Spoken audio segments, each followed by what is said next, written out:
The issue around the testing and why I was particularly concerned about this, that it was like almost to say, well, we're opening up travel now, and by the way, you're only going to need to do these type of tests.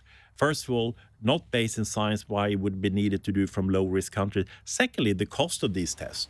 It's prohibitive. It's prohibitive. And I think that, you know, if you're looking particularly, and this goes way back in the reasons why EasyJet was founded, it was partly, you know, to democratize travel. This was part of the deregulations in the 90s where the company was founded to actually make sure that now ordinary people could take the advantage of what has something been, you know, only there at the privilege of wealthy and privileged people to do, to fly and to travel and enjoy all those benefits, you know, and the slogan and the tagline in the beginning that you can now fly for the cost less than what a pair of jeans cost you. Still the case, by the way. Before you put in tax. Well, before you put in tax.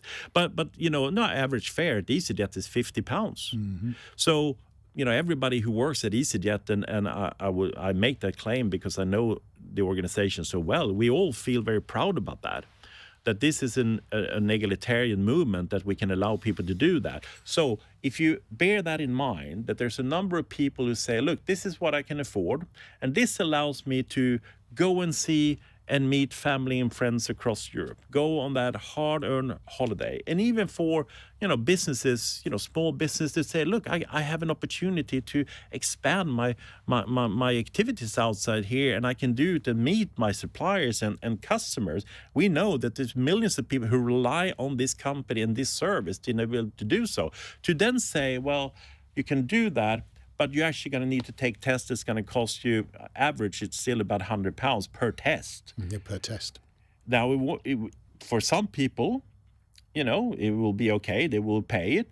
But for most people, it's just going to be prohibited. And what happens then is you're going to drive social inequality. You're going to get bigger gaps between rich and wealthy and privileged people who can afford to do these type of things versus those the millions of people who can't do that. And that cannot be in the interest of any government to do.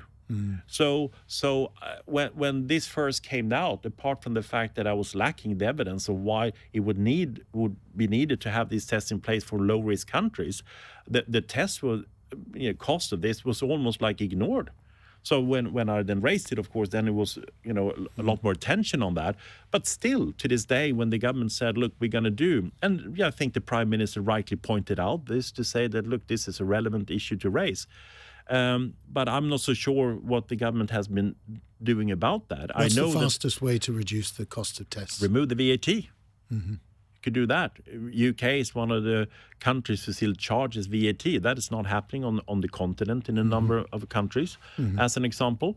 And then also the issue is that because they need to be government approved, you know, you can only go on to the website of the UK government to find out which suppliers that are you know, approved from a government point of view. Well, that means that it also sits within the government's actually to do something about these costs in here.